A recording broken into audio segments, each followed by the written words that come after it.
পাক হানাদাররা দরজায় ঠক ঠক করত এবং জিজ্ঞেস করতো যে মুক্তি আছে কিনা।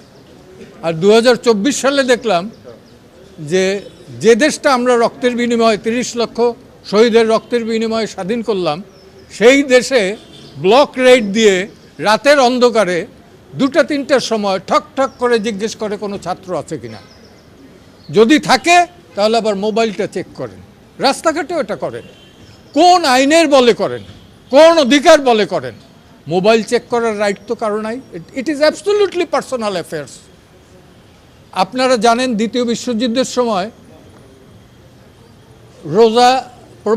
রোজা লুক্সেমবার্গ, তার একটা ডায়েরি আছে, কই নাৎসিরা পর্যন্ত সেটা চেক করে নাই। তো সেই ধরনের আমার দেশে ইভেন জুলিয়াস ফুসিক ফাঁসির মঞ্চ থেকে লেটার অফ গ্যালোজ, সেখানেও কিন্তু তারা এই সুবিধাগুলো পেয়েছিলেন। আজকে বাংলাদেশে এই আইটি ইনফরমেশন টেকনোলজির যুগে আমার মোবাইল চেক করবে যে কেউ, আমার ডায়েরি চেক করবে যে কেউ, আমার প্যান্ট চেক করবে যে কেউ, এই অধিকার তো কাউকে দেওয়া হয় না।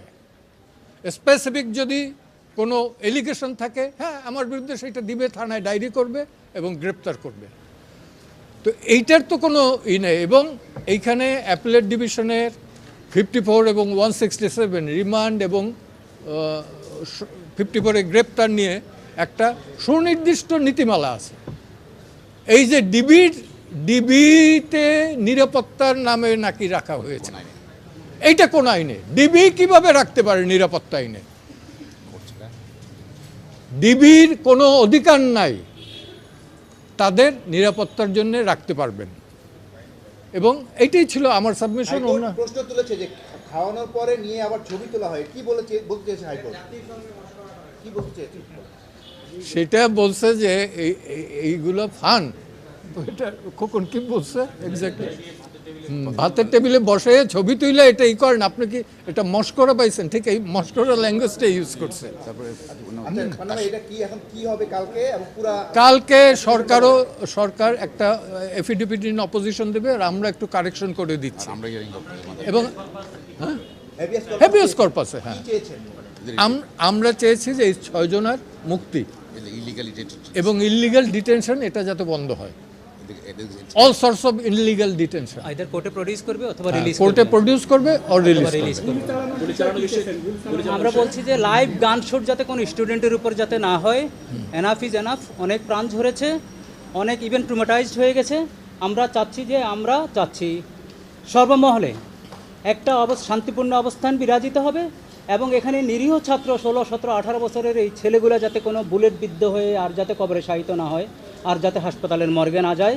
এই ব্যাপারে হাইকোর্ট, সর্বোচ্চ আদালত, যে প্রোটেকশন এখন খুবই জরুরি। আপনার হাইকোর্টের অ্যাম্পল পাওয়ার আছে প্রোটেকশনের ক্ষেত্রে, ডাইরেকশনের ক্ষেত্রে, ওইটাই চাওয়া হয়েছে। আপনারা তো সাংবাদিক, আপনারা জানেন দেশ স্বাধীন হওয়ার পর ইভেন পাকিস্তান আমল 47 থেকে এই পর্যন্ত 71 বাদে আর কখনো এই স্বল্প সময়ে এতগুলো তরুণ আত্মাহুতি দিয়েছে কিনা এইটা ইতিহাসে। আমিও কিন্তু ছাত্রলীগ করতাম, আমিও কিন্তু 71-এ গুলি খেয়েছি বা হাঁটুতে।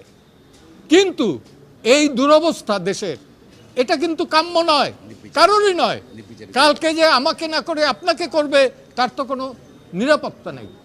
আমরা জনগণের শান্তি, নিরাপত্তা এটা নিশ্চিত চাই 72-এর সংবিধানের প্রেক্ষাপটে। এবং উচ্চ আদালতের অ্যাপেক্স কোর্টের যে সিদ্ধান্ত যেটা আছে, সেই সিদ্ধান্ত যাতে তারা মানেন। আর্টিকেল 111 অনুযায়ী সেই সিদ্ধান্ত মানতে তারা বাধ্য। ধন্যবাদ।